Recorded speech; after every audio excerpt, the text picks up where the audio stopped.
Jadi memang Ustadz Zainal Abidin kami mengundangnya untuk memberikan wawasan dan juga bekal bagi umat Islam, terutama dalam menjalankan ibadah puasa 1 bulan penuh. Dan mudah-mudahan dengan materi yang akan disampaikan oleh beliau itu nanti bisa mendapatkan manfaat bagi kita untuk lebih menyempurnakan ibadah kita di Ramadan yang akan datang. Assalamualaikum. Assalamualaikum bro. Waalaikumsalam warahmatullahi wabarakatuh.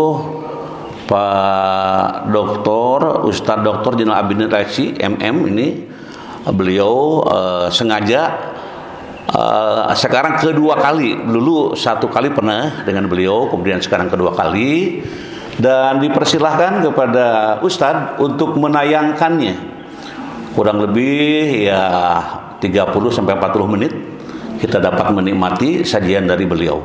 Kami persilahkan. Falyatafaddal masykuran. Oke. Kami persilahkan. Assalamualaikum warahmatullahi wabarakatuh.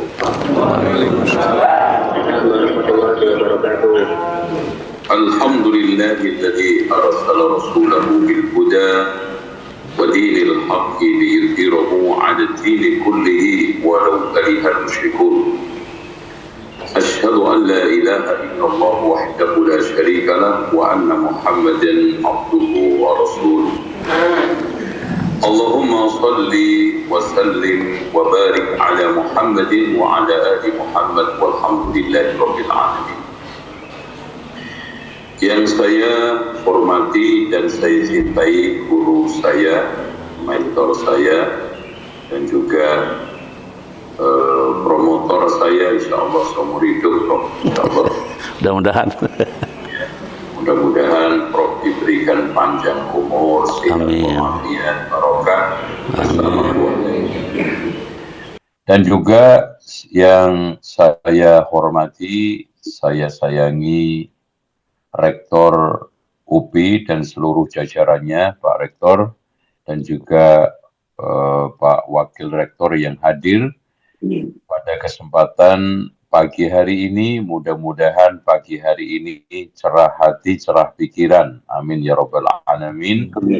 Dan yang tidak kalah pentingnya adalah cerah UPI di masa yang akan datang terus berkiprah untuk mendidik anak bangsa sehingga mereka menjadi orang-orang hebat, orang-orang yang kuat, orang-orang yang bisa memajukan negara, umat, dan juga seluruh eksistensi tumpah darah Indonesia ini. Dan juga kepada seluruh jamaah yang ikut pada kesempatan hari ini secara Zoom, yang tidak saya perpanjang lebar, intinya kita akan masuk ke inti tema, yaitu menjemput Ramadan, syarat, makna, dan nilai. Bapak Ibu sekalian, hidup itu memang harus bermakna, hidup itu harus bernilai. Ya. Nah, supaya untuk menjadi orang yang bermakna, bernilai dalam hidup ini, maka manusia itu kenapa ke sana? Karena manusia itu senantiasa menginginkan hidup sejahtera dan bahagia. Nah, itu tidak akan mungkin kalau tidak menjadi orang yang bermakna, menjadi orang yang bernilai. Namun menuju ke sana itu ada penghambatnya, ada rintangannya, yaitu 2, nafsu sama syahwat. Nafsu sama setan, ya. Nah, nafsu ini pendorong, setan ini penggoda, kan gitu. Makanya siapapun yang berfungsi menjadi penggoda keburukan, penggoda ketidakbaikan, itu statusnya setan, baik itu manusia maupun jin. Nah, namun Allah Subhanahu wa ta'ala tidak tinggal diam, Allah tidak membiarkan manusia sendirian melawan nafsu sama setan itu. Makanya Allah mengirimkan 2 tentara dua kekuatan, yaitu akal sama syariat. Itu. Makanya akal ini fungsinya sebagai penghalau, sebagai pengekang. Nah, syariat itu sebagai pengendali. Makanya kata Imam Ibnu Qayyim, akal itu seperti jaksa penuntut umum, syariat itu seperti hakim. Kalau jaksa penuntut umum ini adil, hakim juga adil di dalam membacakan pasal-pasal untuk menjerat nafsu sama setan ini tepat, maka lumpuh musuh-musuh tersebut. Oleh karena itu, saudaraku yang dirahmati oleh Allah, di sini ada satu PowerPoint berikutnya, ya, slide berikutnya. Bagaimana kita itu bisa hidup bermakna dan bernilai, maka kita wajib penuhi rukunnya. Ini rukun kehidupan supaya hidup itu bermakna bernilai. Satu, rohani, spiritual, dan moral. Jadi orang yang ingin hidup sejahtera dan bahagia kan tadi itu harus bermakna bernilai. Untuk hidup bermakna dan bernilai itu harus punya 7 rukun kehidupan ini. Yang pertama rohani. Makanya siapapun yang rohaninya itu kropos, maka orang tersebut tidak akan bahagia. Dan otomatis dia itu tidak akan bermakna bernilai dalam hidupnya. Yang keduanya adalah kekayaan. Orang yang nggak punya kekayaan juga nggak bermakna, nggak bernilai. Gitu. Nah, yang ketiga adalah kesehatan. Makanya orang yang sakit-sakitan juga kurang makna, kurang bernilai. Ibadah juga nggak maksimal, bersilaturahmi jadi ngadat, beraktivitas juga kurang lengkap, ikut kajian juga nggak sempurna daya tangkap pemahamannya. Nah, kemudian kepribadian nih pentingnya ya. Bahkan ibu-ibu itu semua kalau mbak-mbak itu kalau nikah itu kan jodoh yang paling dipilih itu yang punya kepribadian menonjol, kan gitu. Ya, pertama otomatis mobil pribadi, kan gitu. Rumah pribadi, gitu. Kepribadian. Nah, hadirin sekalian, kalau kepribadian ini Masya Allah sempurna, maka orang itu pasti bermakna. Nah, yang kelima adalah profesi. Orang sehebat apapun, kalau nggak punya profesi, akan dibuang oleh masyarakat. Makanya Umar bin Khattab ketika tampak terkagum dengan seseorang, kemudian ketika ditanya apa profesimu, mereka menjawab nggak punya, maka jatuh wibawanya di depan Umar bin Khattab. Nah, masyarakat, karena kita harus bersosial, kita bermasyarakat. Maka untuk lengkapnya hidup kita itu bermakna, bernilai, harus bermasyarakat. Nah, yang ketujuh adalah berkeluarga. Makanya kalau bujangan itu masih belum lengkap. Agamanya aja masih separuh, kan gitu. Oke.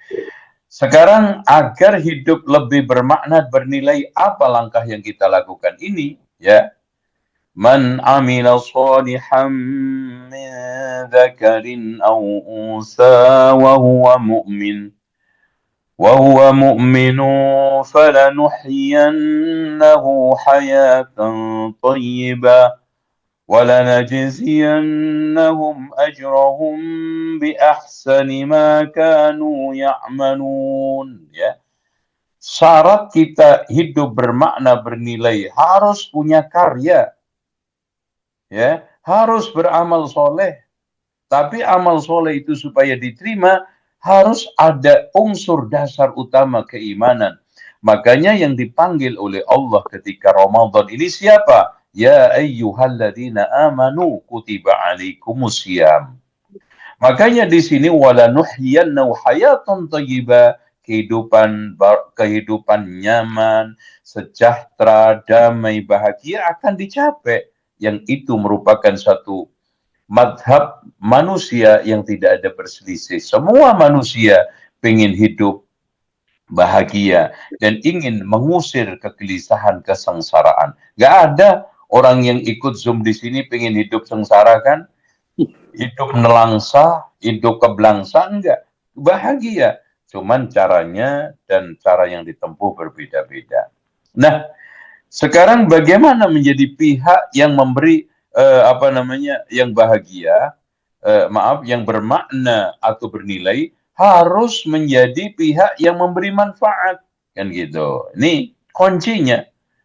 Kalau sekarang kita hanya hidup berkutat pada diri kita, dan kita akhirnya menghadirkan kerusakan dan juga kekacauan, maka tidak akan bermakna bernilai. Makanya Rasulullah Shallallahu Alaihi Wasallam di dalam hadis yang panjang ini kita ambil simpel-simpulnya saja. Ihris ala ma yanfa'uka. Berusahalah mengejar sesuatu yang paling bermanfaat. Nah, gitu ya. Makanya ahabbun nasi ilallahi anfa'uhum linnas. Manusia yang paling dicintai Allah adalah yang paling bermanfaat buat manusia. Wasta'in billah. Di dalam mewujudkan itu nggak mungkin kita itu bisa sempurna, bahkan bisa terwujud kalau nggak dibantu oleh Allah. Makanya Bismillahirrahmanirrahim. Minta bantuan kepada Allah. Nah, wala ta'jas. Dikit-dikit nggak bisa, dikit-dikit ngeluh. Itu bukan watak orang yang hidup bermakna dan bernilai. Makanya di sini jangan melemah hadapi masalah. Nah, masuk ke temanya sekarang. Ramadan menjemput Ramadan penuh makna dan nilai. Hadirin sekalian, Bapak Ibu yang mengikuti Zoom secara daring yang dirahmati Allah. Rasulullah Shallallahu Alaihi Wasallam sudah menggariskan, "Idza kana awwalu lailatin min syahri Ramadan."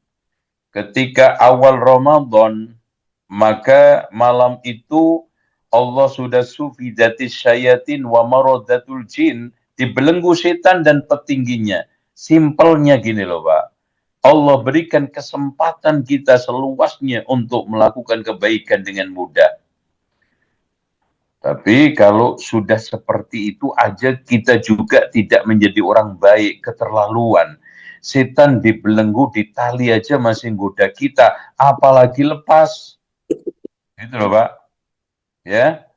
Wa ghuliqat abwabun nar falam yuftah minha babun, ditutup semua pintu, tidak ada yang dibuka. Ya, wa futihat abwabul jannah, semua pintu surga dibuka. Falam yuftah minha babun, enggak ada yang falam yughlab minha babun, enggak ada yang ditutup.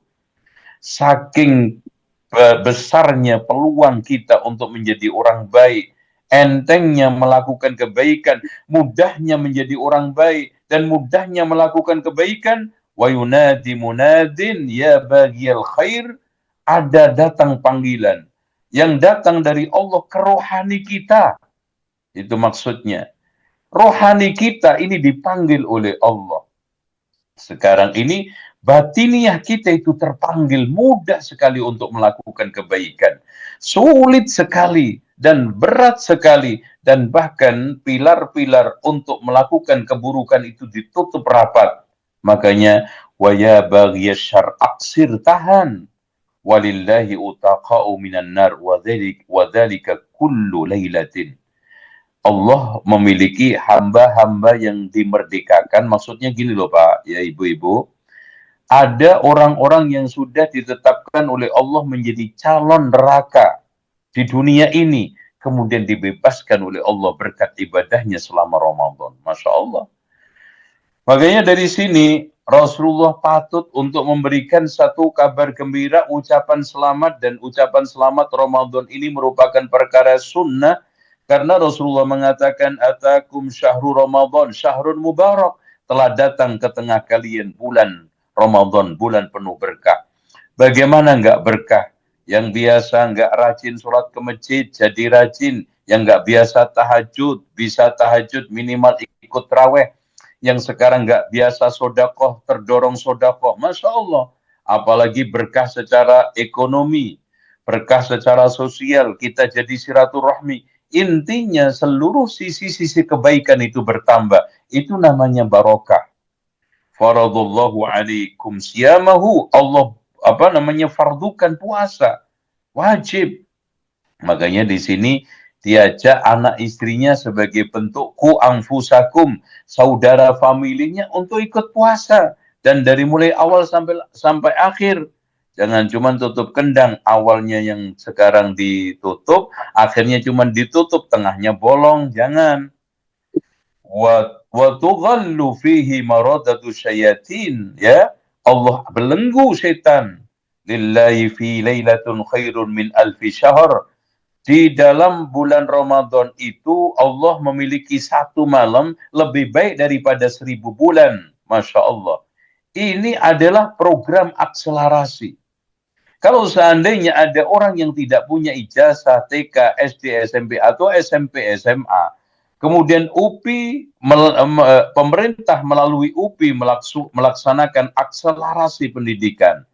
Siapa saja yang mengikuti program selama seminggu, maka dapat ijazah SMP, SMA. Yakin Bapak Ibu sekalian ikut. Bagaimana ini cuma satu malam nggak ikut? Yang itu lebih baik daripada 1000 bulan. Man hurima khairuha. Makanya siapa yang terhalang tidak bisa mengikuti itu, maka patut faqad hurim, terhalang dari semua kebaikan. Oleh karena itu, pintu surga dibuka, manfaatkan dengan baik. Jangan sampai nggak masuk. Pintu neraka ditutup, jangan sampai masuk. Lucu tau? Oh, pintu neraka ditutup sampai masuk itu gimana? Setan dibelenggu, nah bisa menggoda kita. Bagaimana sekarang lepas? Nah, Lailatul Qadar yang Allah berikan kesempatan akselerasi, keterlambatan, berbagai macam capaian-capaian kebaikan selama 1 tahun ini. Barangkali sholat kita terlambat, sedekah kita terlambat, bahkan gagal, nggak lulus. Ayo ikut. Jangan sampai kita lolos lagi, lepas lagi, hanya dalilnya tulul amal wa taswif. Nah itu. Nah, kalau memang seperti itu, kita kerucutkan nilai yang kita ingin kejar, wadah utamanya adalah takwa. Makanya di sini, ya ayyuhalladzina amanu kutiba alaikumus siyam. يا أيها الذين آمنوا كتب عليكم الصيام كما كتب على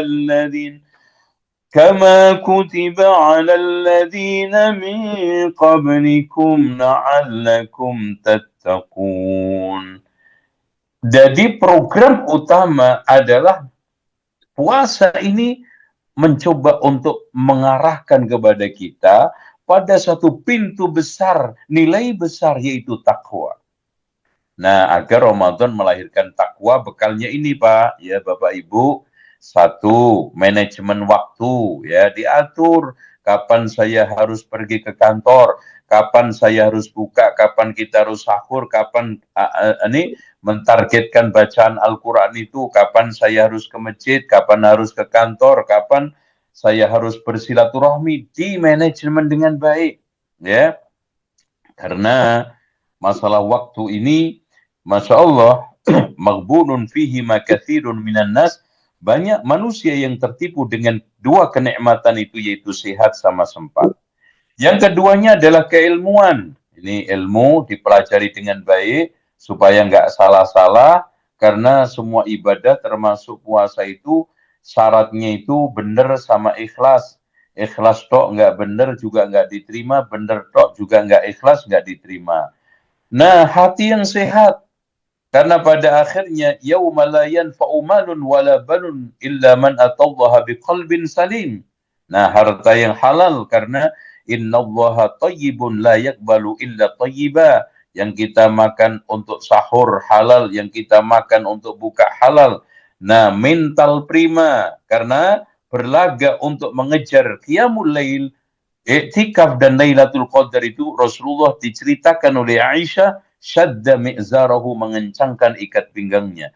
Wa aiqadha ahlahu, membangunkan keluarganya. Wa ahya lailahu, menghidupkan semua malamnya. Nah, yang tidak kalahnya amal soleh. Dan secara cepat saya ingin tegaskan, amal soleh yang perlu dipertajam selain yang wajib adalah: satu, puasa dijaga pahalanya supaya nggak batal. Dua, taraweh dilakukan di masjid atau di rumah. Kalau memang takut nggak malas, ingin baca panjang, atau mungkin ingin di akhir malam, silakan. Kemudian Khatam Al-Quran berkali-kali, yang nomor 3 itu jangan sampai lewat. Yang keempatnya sedekah, termasuk memberi makan. Yang kelima memberi buka orang puasa. Yang keenamnya duduk setelah sholat subuh sampai matahari terbit, kemudian sholat 2 rakaat. Kemudian yang ketujuhnya adalah memberi umroh di bulan Ramadan. Yang kedelapan iktikaf. Nah, yang kesembilannya mengejar Lailatul Qadar. Insya Allah dengan cara seperti itu kita akan maksimal. Nah, hakikat takwa di sini ditegaskan oleh Abdullah ibnu Mas'ud, at-taqwa huwa ayyuta' fala yusra inna. Hendaknya Allah itu ditaati, tidak dimaksiati, diingat untuk tidak dilupakan, disyukuri untuk tidak dikufuri. Nah, di sini tanda-tanda orang bertakwa. Dari ayat tersebut kita bisa ambil kesimpulan bahwa tanda orang bertakwa itu, intinya orang takwa itu cerdas. Yang pertama adalah kecerdasan naturalistik. Makanya di sini ciri orang bertakwa itu alladzina yunfiquna fis sarra'i wadh-dharra. Masya Allah, dalam keadaan lapang sempit. Kalau orang kaya bisa infak, itu wajar, Bapak Ibu. Yang hebat itu nggak punya duit masih bisa infak. Dalam keadaan sempit masih bisa infak. Apa yang mendorong? Takwa yang ada di dalam hatinya bergemuruh. Kecerdasan naturalistik yang dia miliki. Kepekaan dan perhatian kepada alam dan lingkungannya. Kemudian yang berikutnya, yang tidak kalah pentingnya adalah kecerdasan intrapersonal wal kadhiminal ghaib. Makanya Masya Allah, orang itu kalau puasa ternyata Masya Allah Pak, kalau marah sebelum matahari tergelincir itu merusak asupan makanan yang ada di perut. Kalau setelah tergelincir maka merusak asupan saripati makanan yang mau diserap oleh tubuh. Makanya di sini kenapa kalau ada orang yang memaki, mencela, mendamprat, kita dicukupkan untuk mengatakan ini so'im. Karena apa? Kalau kita ladenin, rusak puasa kita, jasmani rohani kita. Makanya puasa itu sehat banget ya. Coba puasa Daud sehari ngisi, sehari nguras. Masya Allah tuh. Makanya orang yang puasa Daud itu insya Allah paling sehat karena 1 hari ngisi, 1 hari nguras. Nah, nggak bisa ngisi, nguras harian, nguras ngisi mingguan, Senin Kemis. Kenapa Senin? Karena kecenderungannya Jumat, Sabtu, Ahad itu pol-polan makan, yang arisan, yang kondangan, yang macam-macam. Nah, Senin dikuras. Nah, persiapan untuk Jumat, Sabtu, Ahad dikuras lagi itu Kemis. Masya Allah. Nah, nggak bisa nguras mingguan, kita kuras bulanan. Ayyamul Bid tanggal 13, 14, 15. Masya Allah. Ini Islam. Inilah cara untuk mengatur kesehatan. Nah, nggak bisa nguras bulanan, dipaksa oleh Allah tahunan. Ya ayyuhalladzina amanu kutiba alaikumusiyam. Supaya sehat kita. Makanya aturan makan aja itu sepertiga untuk makanan, sepertiga untuk minum, sepertiga untuk napas. Kenapa? Kata Imam Ibnul Jauzi di dalam kitab Talbis Iblis, subhanallah, kata beliau, kalau seandainya Sokrates mendengarkan hadis ini, dia akan geleng-geleng kepala keheranan. Ternyata makanan itu setelah masuk bersama minuman yang zat cair ke dalam tubuh, 1/4 jam sampai 30 menit itu mengembang. Makanya kadang-kadang kita makan aja, setelah makan berapa menit baru berasa begah. Nah, sepertiga ini kita tinggalkan untuk napas, maksudnya pengembangan sepertiga. Ternyata mengembang makanan itu di perut menjadi sepertiga. Makanya sepertiga makan, sepertiga minum. Nah, nanti mengembangnya sepertiga, jadi masih kita punya nafas gitu loh. Masya Allah. Jadi ini kecerdasan intrapersonal. Makanya kata Imam Syafi'i, saya itu selama 16 tahun tidak pernah kenyang kecuali sekali. Itu pun tangan jari saya masukkan ke mulut. Karena kenyang itu membuat badan berat, malas ibadah, pikiran tumpul, mengundang penyakit dan malas mengundang penyakit dan membuat tupul pikiran, ya gitu. Jadi orang kalau sekarang ini kekenyangan itu biasanya itu, ya. Oleh karena itu wal kadhiminal ghaidh. Yang ketiga, wal afina 'anil nas, masyaallah. Ini kecerdasan interpersonal, yaitu kecerdasan sosial. Bagaimana kita sekarang ini memiliki orang sekitar kita yang semuanya Masya Allah ada hal-hal yang memang nggak cocok, nggak sesuai. Makanya wal al-mu'minul ladzi yukhalitun nas wa yasbir ala adahum khairun minal ladzi la yukhalitun nas wa la yasbir ala adahum. Orang mukmin yang bergaul bersama orang dan sabar atas gangguannya, karena ada aja gangguan itu. Oleh karena itu kecerdasan sosial wal afina 'anin nas ini harus kita tumbuhkan. Kenapa, Pak? Wal afina 'anin nas didahulukan, bukan minta maaf tapi memberi maaf, karena ini paling sulit. Minta maaf itu sulit, lebih sulit lagi adalah memberikan maaf. Nah, puncak karir orang bertakwa menjadi orang-orang muhsin, wallahu yuhibbul muhsinin. Tanda yang keempat, orang yang bertakwa itu memiliki kecerdasan eksistensial. Walladzina idza fa'alu fahishatan aw zalamu anfusahum dzakarullaha fastaghfaru lidzunubihim. Memahami eksistensi diri dengan alam sekitarnya. Intinya kalau salah itu hentikan, benar lanjutkan. Gitu loh. Itu cara menjadi orang baik. Jadi supaya kita itu eksistensi diri kita itu hadir bukan untuk merusak, hadir bukan untuk membahayakan, hadir untuk bukan sekarang menenggelamkan karir-karir orang, mengganggu eksistensi orang lain, tetapi anfa'uhum linnas tadi. Nah, kelima yang tidak kalah pentingnya adalah fastaghfaru lidunubihim wa may yaghfiru dzunuba illallah, kecerdasan spiritual, yaitu pemahaman sempurna akan eksistensi Allah. Dan ketika kita sudah memiliki itu, hadirin sekalian, Masya Allah, telinga kita bersama Allah, maksudnya diperintah Allah untuk mendengar apapun yang baik, senang. Mata kita bersama Allah, mata ini diperintah oleh Allah, apapun dia akan ikut. Mulut kita juga bersama Allah, berarti mulut kita ini supaya berucap-ucap dengan kalimat thayyibah juga nurut, manut. Dan intinya kecerdasan intelektual ini yang terakhir, keenam, walam yusirru ala ma fa'alu wa hum ya'lamun, kesadaran akan sebuah fakta logis bahwa manusia ada untuk kemuliaan. Intelektual seseorang itu diakui ada kapan, Pak? Ketika dia itu bisa mengekang, mengendalikan akal sehatnya. Caranya apa? Buktinya apa?